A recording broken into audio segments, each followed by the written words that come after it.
एक घेर यहाँ बनाएंगे। गांव में थोड़ी भीड़ बढ़ती जा रही है, ट्रैक्टर बुग्गी निकालते हैं तो किसी की बुग्गी, किसी के पशु आगे आ जाते हैं, बड़ी प्रॉब्लम होती है। आजकल एक रिवाज चल गया है, अगर किसी का मकान बन रहा हो तो वो रास्ते में रोडी डस्ट डाल देते हैं, रास्ता बंद कर देते हैं। कोई लेंटर डाल रहा है तो वो मिक्सर मशीन जो है उसको रास्ते में ही लगाएंगे और बुग्गी अड़ा देंगे, रास्ता बंद कर देंगे। ये भी शर्म नहीं आती भाई, पब्लिक जा रही है, ऐसा ना करें। या गांव के बाहर एक आदमी बैठे, उसे बताएं भैया यहाँ को मत आओ, रास्ता बंद है। कई बार हमें ऐसा मुश्किलों का सामना करना पड़ा, लिहाज शर्म अब रही नहीं लोगों का, कुछ जब मर्जी जब रास्ते बंद कर दो। खैर चलो, वो तो एक गांव की बात होगी। ये देखिए, ये तिरछे हो गए हैं मिड्ढे और ठेकेदार हमारा गायब है। मैं शाम को घूमने आया हूँ खेतों पे। आज तो भाइयों पूरे दिन बारिश पड़ी, मज़ा आ गया, तबीयत खुद। सुबह 5 बजे स्टार्ट हो गई थी हमारे यहाँ और रुक रुक कर पड़ती रही। आज इसे ठेकेदार को की क्लास लेनी पड़ेगी, आएगा नहीं जब तक ये सख्त नहीं किया जाए। अब देखो ये ईंख बंध गई भाइयों, ये भाई की परिवार में ही हमारे मेल लग गई मिड्ढे की, तो ये संभल गई। अगर ना मेल लगती तो ये गिरने लगती।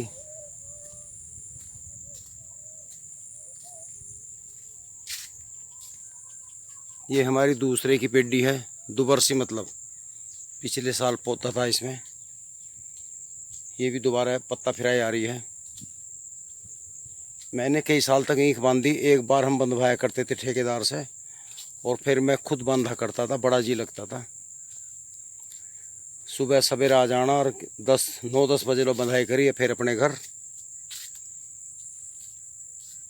उसका एक फ़ायदा मिलता था हमें, हमारी पैदावार बढ़ गई थी, क्योंकि बांधते बांधते हमें ये पता लगता था कि यहाँ बीच में एक तो बेल होती थी, उसे हाथ से पाड़ देते थे।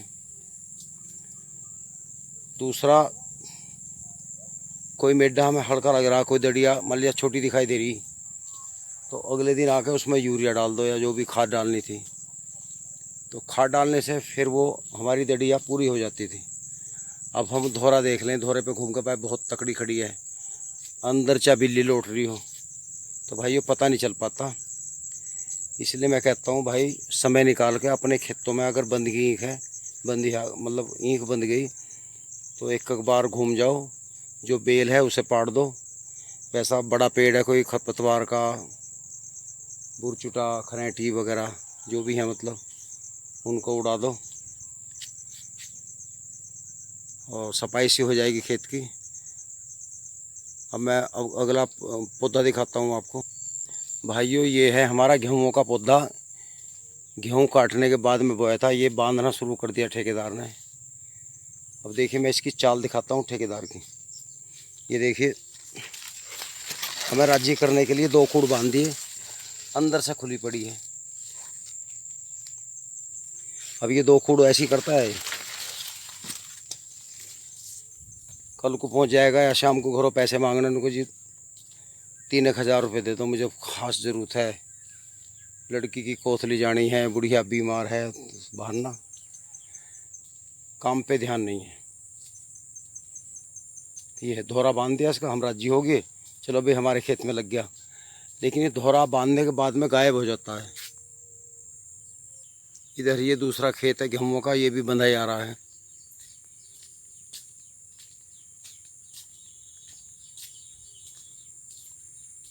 क्योंकि डर है हवा का, कई बार तेज़ हवा चलती है तो सारा गन्ना गिर जाता है।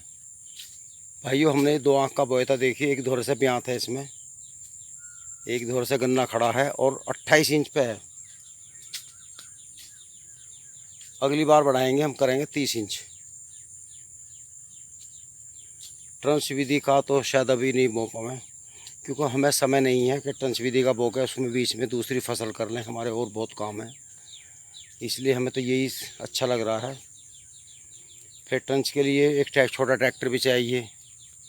अब इतने बड़े फार्म तो है नहीं कि जब 5-10 बीघे के लिए सारे सौंज लिए जाएं।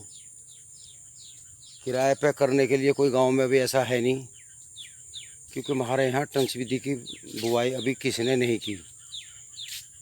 ये एक आँख वाली तो शुरू कर दी।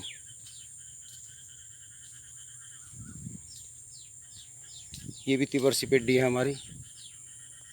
चलो ये तो काम किया ठेकेदार ने, जो गिरे हुए मिड्डे थे ये आज बांध दिए। इसमें भी कोई कोई मिड्डा गिर गया था, और मुझे लग रहा है इसमें भी इसने धोरे धोरे के उठाए हैं, अंदर ही छोड़ दिए।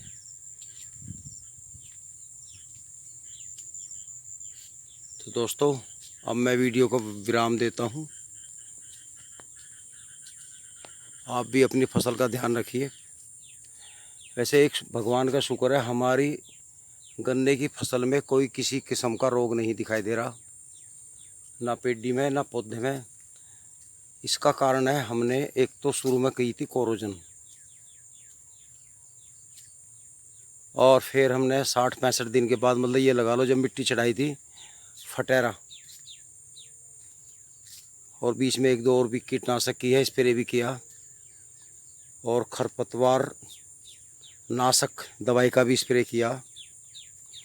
मतलब ये है कि अगर लगे रहेंगे फसल में तो कुछ ना कुछ फ़ायदा ही होगा।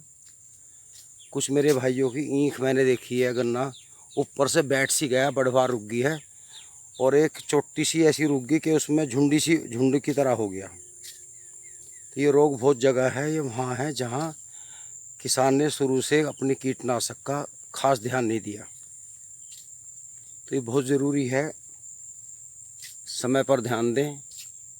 कुछ मेरे भाई फटेरा की जगह और कोई दवा डालते हैं, लेकिन भाई हम तो कोरोजन और फटेरा पे ही विश्वास करते हैं। अब ये सही चल रही है। अब ये देखिए आप ये गन्ने हैं सारे, कितने स्वस्थ हैं, ऊपर तक बढ़े जा रहे हैं, किसी में भी कीड़ा नहीं है। ये देख लीजिए आप, एक भी पेड़ में, ये बारीक वाले हैं, इसमें भी कीड़ा नहीं है।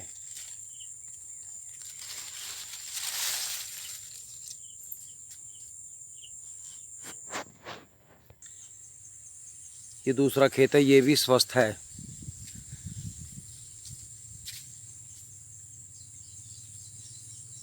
बिल्कुल हर गोब स्वस्थ है, कोई भी गन्ना की गोब खराब नहीं है। खराब जब हो जाती है तो वो गन्ना फिर साइड से आँख फूटती है, उसमें जब आँख जमाती है, वो समस्या इसमें नहीं है। आप देख लीजिए, मैं आपको दिखा रहा हूँ क्लियर, गेहूँ का ईंख है।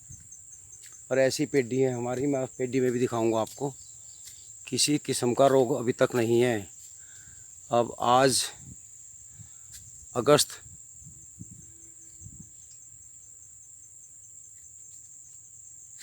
का एंड चल रहा है। ये पेड्डी है, इसमें भी किसी किस्म का रोग नहीं है भाइयों। ये देखिए आप, और नहीं मैंने बहुत जगह देखा है गांवों में, ईंख बैठ गई, गन्ने की बढ़वार रुक गई। तो भाइयों शुरू से ही लागत लगाएं। अगर हम हिसाब लगा के चले गए तो कुछ नहीं बचता दिखाई देता। हमें सिर्फ किसान को एक ध्यान रखना पड़ता है, और रखना भी चाहिए, कि हमारी फसल लास्ट तक निरोगी रहे, पैदावार बढ़े, तभी हमारा भला हो सकता है। अगर हम खर्चे का हिसाब देखेंगे तो पैदावार घट जाएगी, क्योंकि हमें आगे का फिक्र हो जाएगा। इसलिए बैलेंस में रहें, सिर्फ ये सोचें कि हमारी फसल स्वस्थ रहनी है और हमें रखनी है भाइयों।